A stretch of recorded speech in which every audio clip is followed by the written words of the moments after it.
Adam, Eve, and the child within us. Today, I want to tell you a real story, a story that led me without expecting to some deep realization about human existence, about Adam and Eve, about consciousness, and about losing and finding ourselves again. And I'm going to start with the end, with today. My daughter came to me and said, "Mom, stop doing live video. You are embarrassing me. The kids are laughing at me." And I froze for a moment because in that instant I felt something bigger was happening. When she was younger, she loved the camera. She would record herself, laugh, be natural, be free. There was no shame, no fear, no judgment.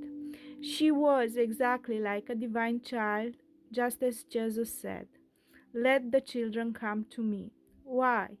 Because a small child entered this world completely pure, completely open. They came without programs, they came in the frequency of God. Give them an empty bottle and they'll play with it for hours. Their joy doesn't depend on anything outside of them. That is the human being in their original state. That is Adam and Eve before biting the apple. But at some point, something changes. Society, school, culture, criticism, and our own fears as parents begin programming the child. Around age 6, 7, when they shift from theta brainwaves to beta, shame begins, self-awareness begins, comparison begins, the fear of what will people say begins. And in that moment I realized my child just bit the apple of knowledge.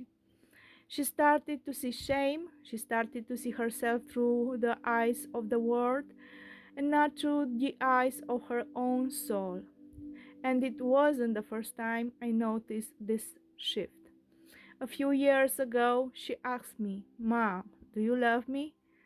And that hit me because until then, she had never asked that. She had lived from love. She was love.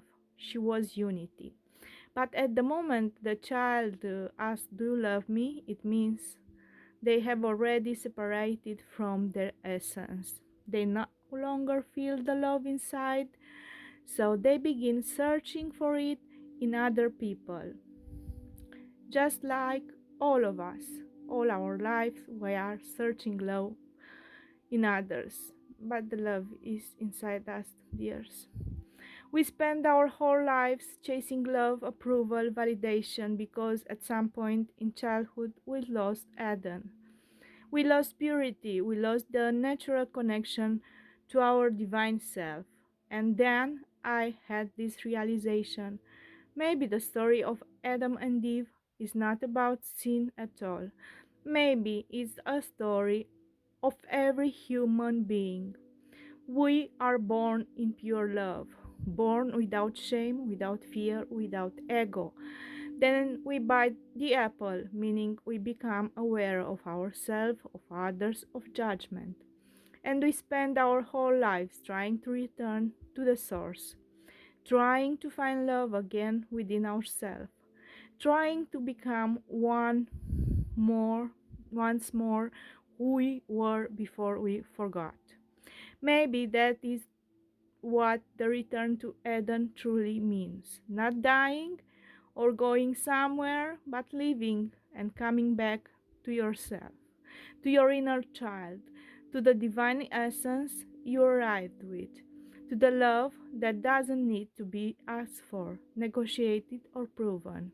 This is my story today. This is my revelation my child gave me. And maybe this is the truth we all seek, to remember who we were before we came or before we become who we are.